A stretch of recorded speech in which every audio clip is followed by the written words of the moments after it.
very much. It's a pleasure to be here. Can you hear me in the back of the room? Okay, great.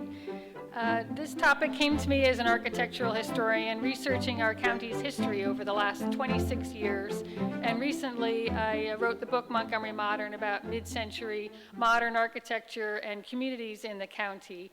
And I've come to appreciate the work of developers and community builders who came in the early 20th century and laid the foundation for the Jewish American community that followed.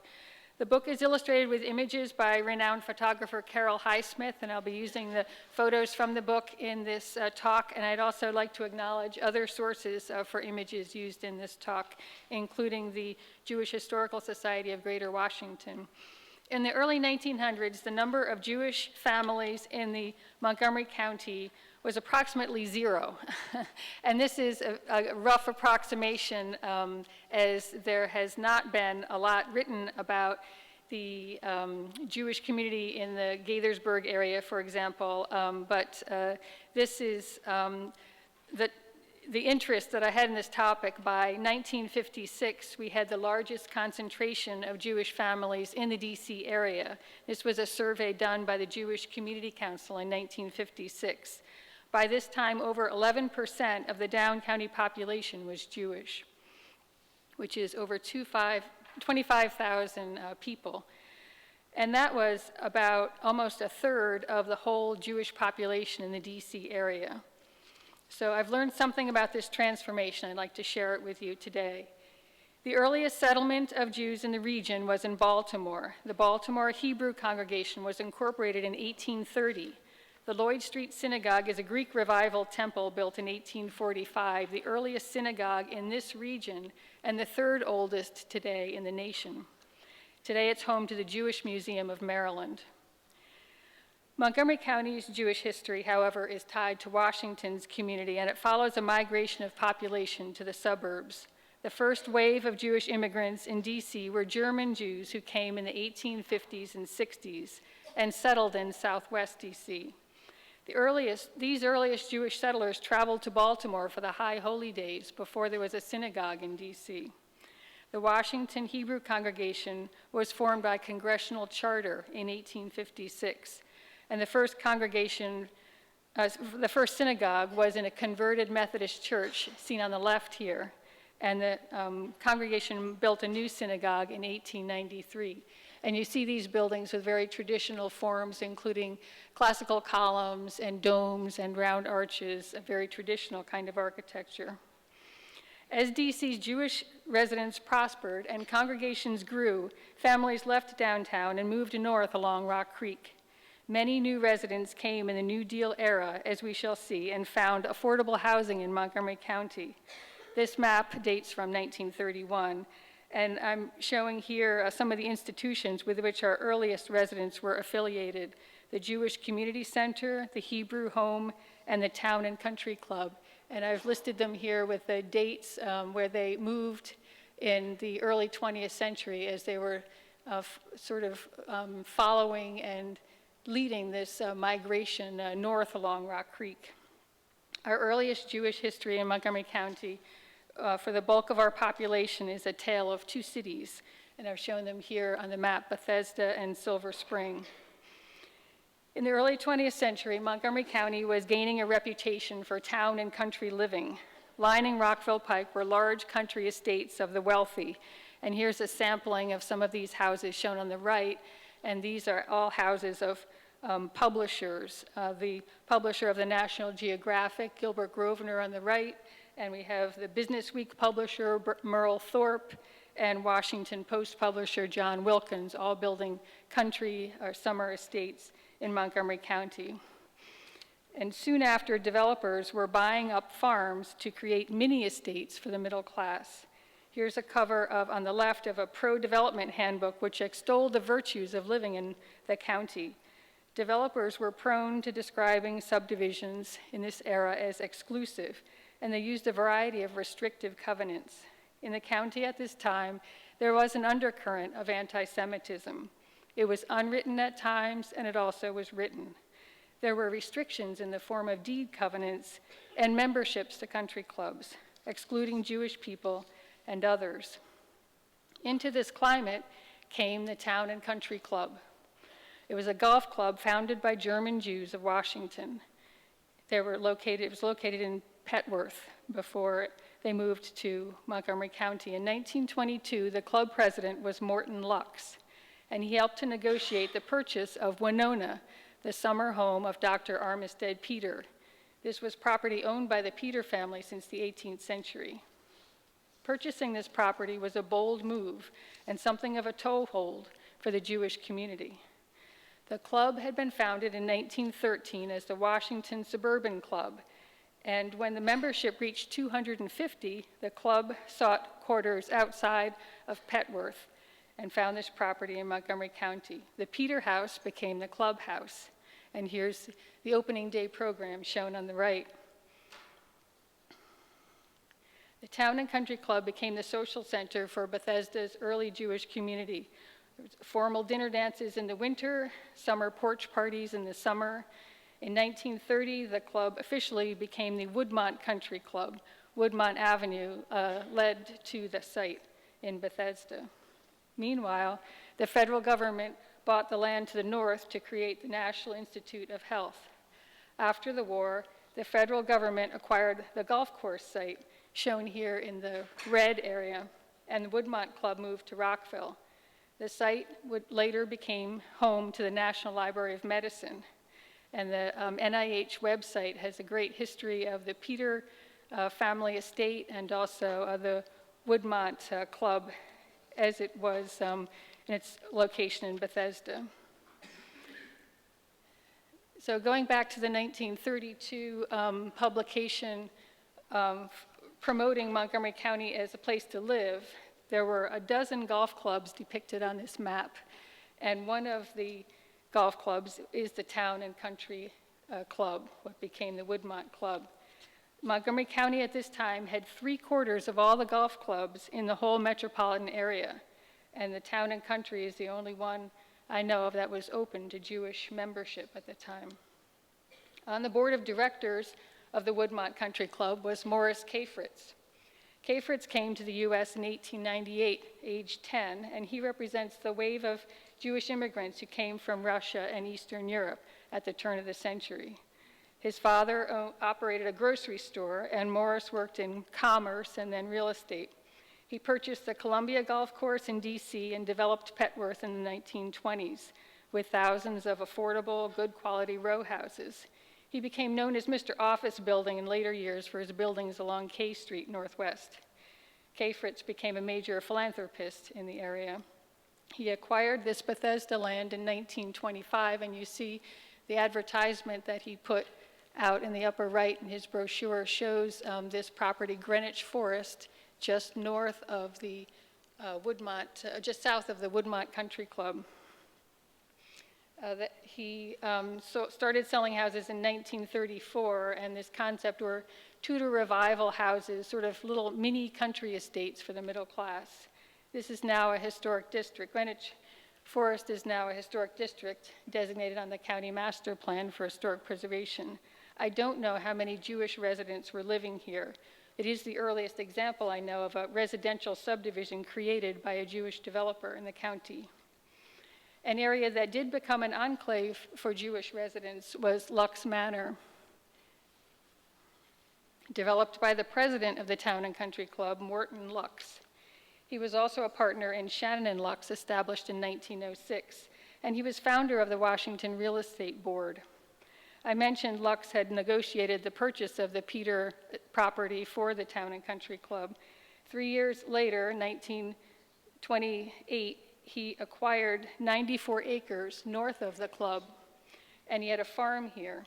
Here he could enjoy country pursuits, and he advertised in the Evening Star selling livestock and cattle, selling pigs, and later he called his farm the Squab Farm, selling pigeons through Schmidt's bird store downtown. And this map in 1959, you can see the collection of farm buildings that were still on what was the Morton Lux farm. He had died by this time in 1938, but you still see his collection of buildings. This is Tuckerman Lane coming into Georgetown Road. And these buildings some of these buildings are still here today. His house, which was quite a modest house on this farm, in the upper two images, a garage or carriage house and also a workshop, are still on Tuckerman Lane as remembrance of the Lux farm. Soon, Shannon and Lux created an opportunity for the middle-class people to have their own little farm, advertising in 1934, 1/2 acre of ground gives each home an already planted small farm development, including stocked chicken houses, grape arbor, and vegetable garden. So this is very popular, very attractive for folks in the Depression era to have their own little farm where they could grow their own vegetables and have their own chickens on their property. Lux Manor became something of an enclave for Jewish residents and was a forerunner of the old Georgetown Road corridor of Jewish institutions. Within a few years, Shannon and Lux transformed the commercial core of Bethesda, building a park and shop that became a go-to shopping center for the area. Shannon and Lux created the park and shop concept. It's a planned shopping center with such innovations as advanced leasing, sign control, and integrated parking. Their first park and shop was the Connecticut Avenue Shopping Center in 1928 in Cleveland Park, which is still a landmark in that neighborhood today. Their Bethesda Chevy Chase Shopping Center opened in 1937, designed by Porter and Lockey architects. It was built just south of the Bethesda Women's Farm Market, and today a portion of the shopping center is still standing, which is the northern section, and that contains a thrift store and stores that open on Wisconsin Avenue. Villain and Saint Restaurant is in that little section of the shopping center. The southern portion was demolished and now has an office building at the corner of Leland Street, which includes the Garten House business. The BCC Shopping Center became home to some of the first Jewish businesses in Bethesda. An anchor store was Lakeview Market, operated by Leon Bondarev, a native of Russia who came to the U.S. as a small child in 1907. He had started his store on Brookville Road in Chevy Chase in 1931 and moved to Bethesda, opening this store in the new Park and Shop in 1937.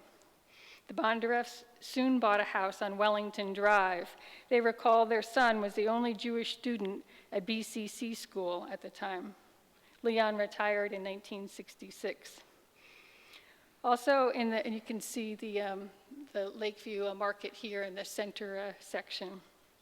Also in the Park and Shop was a store owned by Louis Epstein, Lane's Children's Store. Louis became a leading member of the Bethesda Chevy Chase Jewish community, and here's Lane's Children's Store seen on the right here.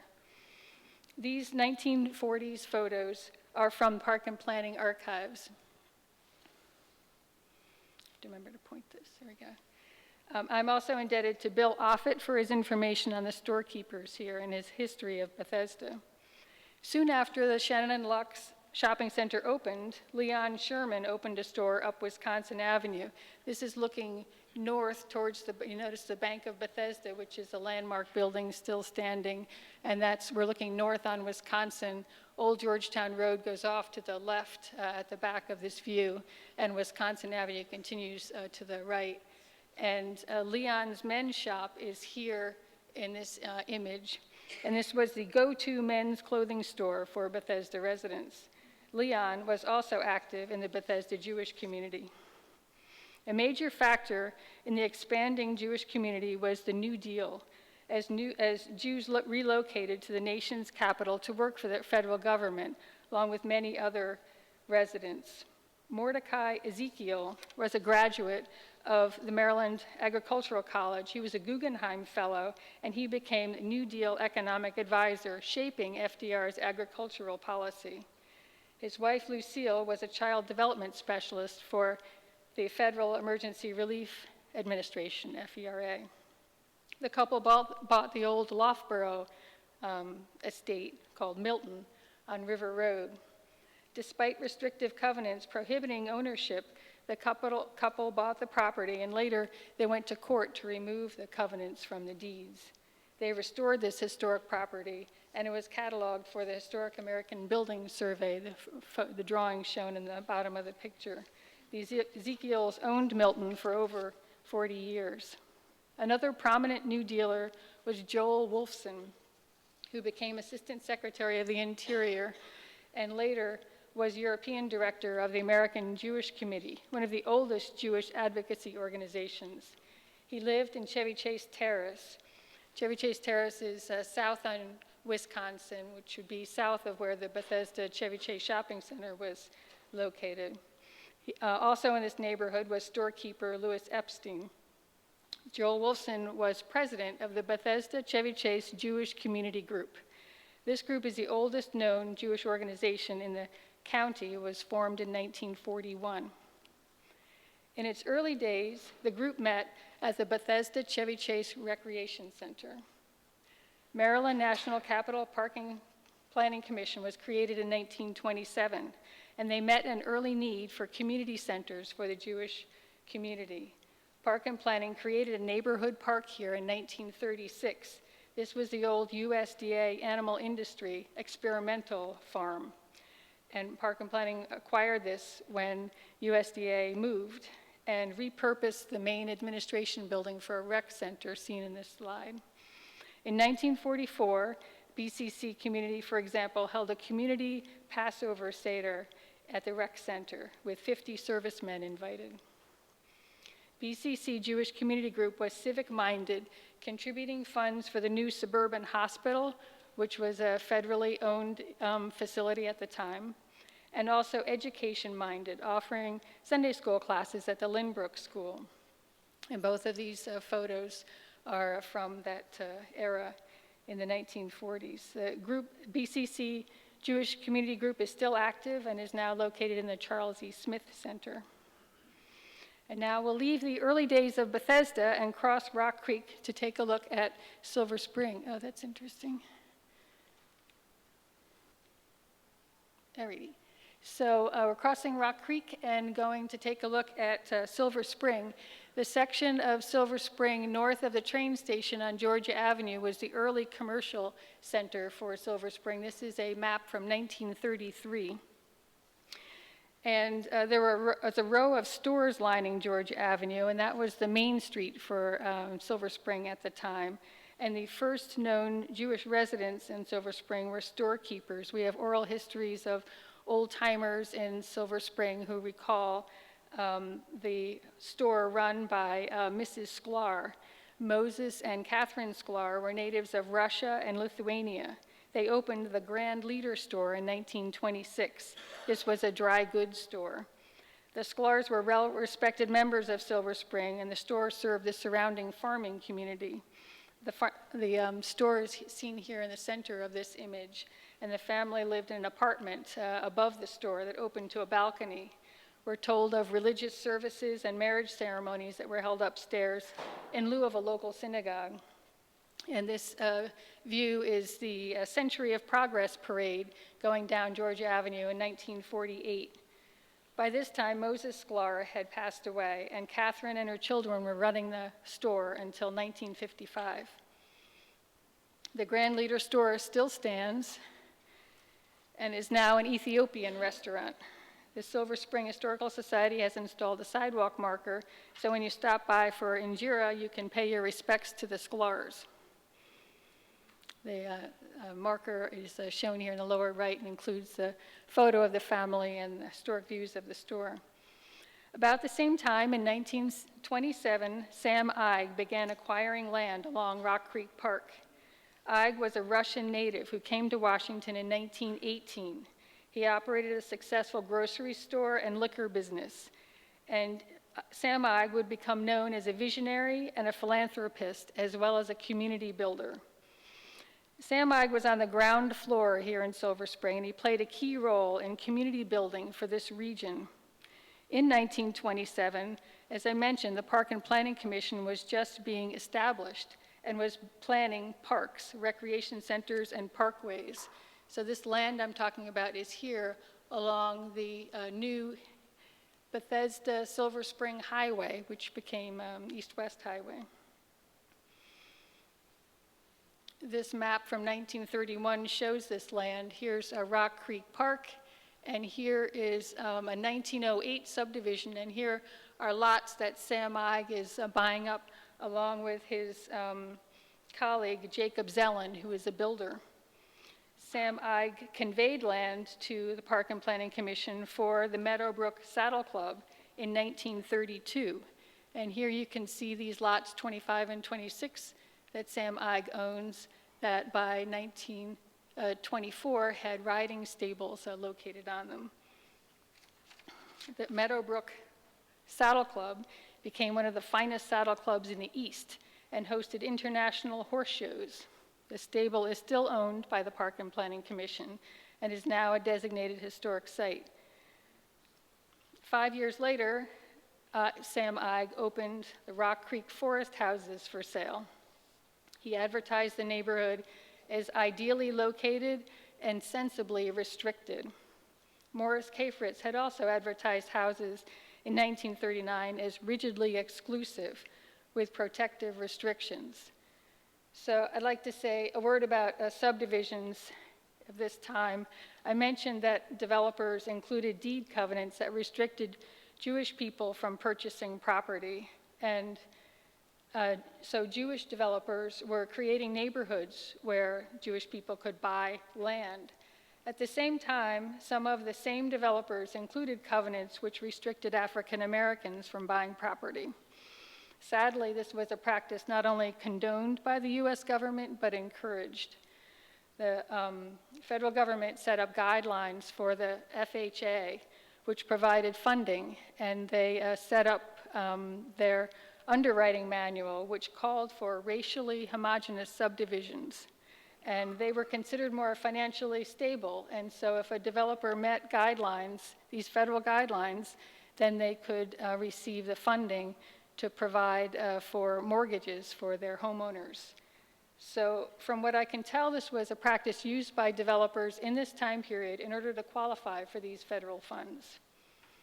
This is an area that deserves more attention, but it is a fact that we found that these restrictive covenants were used restricting African Americans at this time. Meanwhile, Sam Eig was setting aside sites for community buildings. He was donating land for the Red Cross, for Protestant, for Catholic, and Jewish faiths. So it was a real community focus of Sam Eig. And the Jewish Community Center that we'll see in a moment brought together groups from both banks of Rock Creek. So communities from Bethesda and Silver Spring were joined together in this Rock Creek Forest neighborhood. Across town, Abraham Kay bought the Indian Spring Country Club and opened it to Jewish members. Abraham Kay was a Russian immigrant who founded the District Grocery Society in the 1920s, and then he formed the Kay Construction Company in 1936. Kay was known for his philanthropy and his legacy, which ranges from the Spiritual Life Center at American University to a home for disabled war veterans in Israel. Kay built houses on this land, opening the Indian Spring Country Clubs up in 1940. Indian Spring would form a core of Jewish residents in the late 1930s and 40s. Here you see the original club boundaries. The club had been previously established by Thomas More, and when Kay purchased it, it had these boundaries, and here you can already see written in pencil on this 1935 map the new roads and lots that Abraham Kay was setting up for new residents. He would build some 300 houses here. Between them, Sam Eig and Abraham Kay were largely responsible for the increase in Jewish residents in Silver Spring. By 1946, there were 550 Jewish families in the county, in the Down County area, about 150 in Bethesda Chevy Chase, and 400 families in Silver Spring. It was estimated about a third of Indian Spring Estates residents were Jewish. Residents of Indian Spring organized the Montgomery Lodge B'nai B'rith. Saul Mindell became president of Montgomery Lodge, living in 9621 Flower Avenue in 1941. Mindell recalled house hunting at the time. He and his wife were attracted to the houses, which were less expensive than in the district. In his oral history, he says, "I remember looking at a house in the district, and there was just a hint of anti-Semitism coming out of the mouth of the real estate salesman. I told him we'd been out to Indian Spring Club Estates, and he said, 'Oh yeah, there are a lot of Jews moving out there.' I said, 'Well, I'm Jewish.' And of course, he was embarrassed, which I enjoyed." We saw how Bethesda groups first held services in park and planning buildings, the Norwood Rec Center. So too did Silver Spring's B'nai B'rith start, first meeting at Sligo Cabin and Jessup Blair House, both owned by Park and Planning Commission. Here's a little notice from 1944. The first organized Jewish worship in the Silver Spring Tacoma Park area will be in the Jessup Blair Community House on the eve of the first day of Rosh Hashanah. Late in 1946, Sam Ige came to a B'nai B'rith meeting announcing an offer, unannounced, with an offer of land for a permanent Jewish facility. The land was located on his property along Rock Creek Park, between Bethesda and Silver Spring, and it was symbolic for bringing East and West communities together. Here's a notice from the newly formed Montgomery Jewish Community Center with land that they were being offered from Sam Ige and a fundraising effort. Ige also offered his construction building, which was a little house on Colesville Road at Fenton Street, and this is where the group met in the early days. They operated out of his construction office. The Montgomery County Jewish Community Center was built along East-West Highway at Meadowbrook Lane. Groundbreaking was in 1949. The architect was Norman Kurtzman, Max Barth, and Leon Julius, and Norman Kurtzman became a member of the congregation and a homeowner in the adjacent neighborhood. The Montgomery County Jewish Community Center is the county's first Jewish community center building, opening in 1950, and the original section fronts Fryman Drive, named for its first president. It included an auditorium and 10 classrooms, a library, and a kitchen. In 1952, they established a synagogue, so it was a social, educational, and religious center. A new synagogue structure was completed in 1958, and this faces East-West Highway. The congregation changed its name to Or Kodesh in 1966. So Sam Ige and Abraham Kay and Morton Lux worked to open areas up to Jewish homeowners. Historian Hillel Marins tells us by 1949, there no longer was a perceptible discrimination against Jews in housing developments in this area, and this was largely due to the work of Jewish developers in the DC area. Jewish developers also played a major role in transforming Silver Spring's commercial center.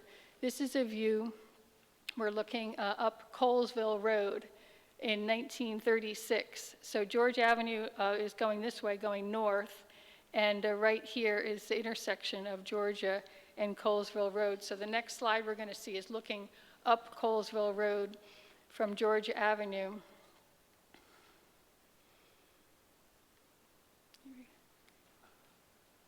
Colesville Road is going off to the left. By 1951, Silver Spring had been transformed in large part by Jewish developers. The Silver Spring Shopping Center was developed by Albert Small and his partnership. Albert Small was a Washington native and a mortgage banker. He and his wife Lillian would be instrumental in preserving Addis Israel in the 1960s, and the old synagogue became today's Jewish museum, bearing their name. From its opening in 1938, the Silver Theater and Shopping Center became a commercial and entertainment center serving the entire region. It's a modern style designed by architect John Eberson, an Austrian-Hungarian native who emigrated to the US in 1900. He became an established theater architect. Here's a period view of the shopping center, which included a gas station from 1942. And the shopping center is now a historic site designated on our county's master plan for historic preservation, and it's a centerpiece of the revitalized Silver Spring. Just up the street, Isidore Godelsky built Montgomery Arms Apartments in 1941 to house New Deal workers. It's an early example of modern apartments in a design by George Santamyers, who was architect of the new Beth Shalom synagogue that opened in 1938. Godelsky was a native of Baltimore, and he started a gravel business with his brothers in 1932 and would become one of the largest landowners in the county. He's involved in many development projects and fundraising for Holy Cross Hospital, B'nai B'rith, and Montgomery County Jewish Center. Like Mordecai Ezekiel, he was a graduate of the Maryland Agricultural College, later University of Maryland. Sam Eig built the first modernist office building, in the county. This opened in 1951. It's no longer standing. In 1952, Fortune magazine named Sam Eig one of the nation's top 10 self-made men who made an outstanding contribution to their profession and communities. He would go on to develop the Gaithersburg property with high-rise apartments, a country club, a music fair, which Mr. Katz mentioned, and his 26-story Washingtonian Tower was said to be the tallest residential building when it opened in 1966 between New York and Miami. It's now the center of the Washingtonian Rio complex. Sam Eig would recall that there were fewer than 10 Jewish families living in the county in 1920. By 1946, there were about 500 Jewish families living here, at least in the Down County area. By 1969, the county was a nexus for the Jewish community. We have several congregations that organized in the 1950s and soon built synagogues to serve the growing population. The Jewish community looked to modern design for their synagogues. It was a progressive spirit and forward-looking. In contrast to the traditional classical design of the synagogues we saw earlier, we have a number of synagogues that were featured in architectural publications of the time, and I have some examples here. I also have a handout that has more details about our earliest synagogues and when they were founded and the buildings that are still standing. Temple Israel was one of the earliest congregations that formed, and it's an example of a building that's been adapted. The congregation moved north with a population shift. This Temple Israel was built on New Hampshire Avenue, and the building now is used for a Baptist church. So the complex tells a story, and this is why we have the symbolism outside with the 10 Commandments with the Hebrew characters juxtaposed with a Christian cross. This too tells our story. The B'nai Israel congregation moved to Montgomery County from Washington in 1975. 1969 was a watershed year. This is when real estate developer Charles E. Smith led the effort to create a new centralized campus in Rockville. I meant to mention that in this image here, and you see it up in the upper left, the new campus in Rockville. Major Jewish institutions moved their headquarters here from DC. The Jewish Community Center, the Hebrew Home for the Aged, and the Jewish Social Service Agency on a 21-acre site on Montrose Road. And this view shows the synagogue that moved in 1976, and this view on the top of the slide shows some architectural record and progressive architecture. Both featured this complex. And here you see an aerial view with the original complex on the right and how it's been expanded to meet the current needs.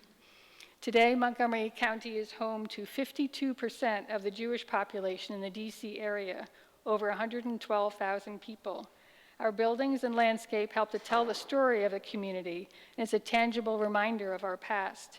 This talk is part of an initiative of the Montgomery County Planning Department to raise awareness of mid-century history and buildings. We are the caretakers of our architectural heritage, and by taking care of buildings from the past, we help to tell an important part of our county's history. I also would like to say that I would like help in telling this story, and I have some pages here if you'd like to take one and can provide memories or stories in connection with the history of the Jewish community in the county. We'd love to fill in more as we continue research on this topic. And I'd like to thank you for your attention today.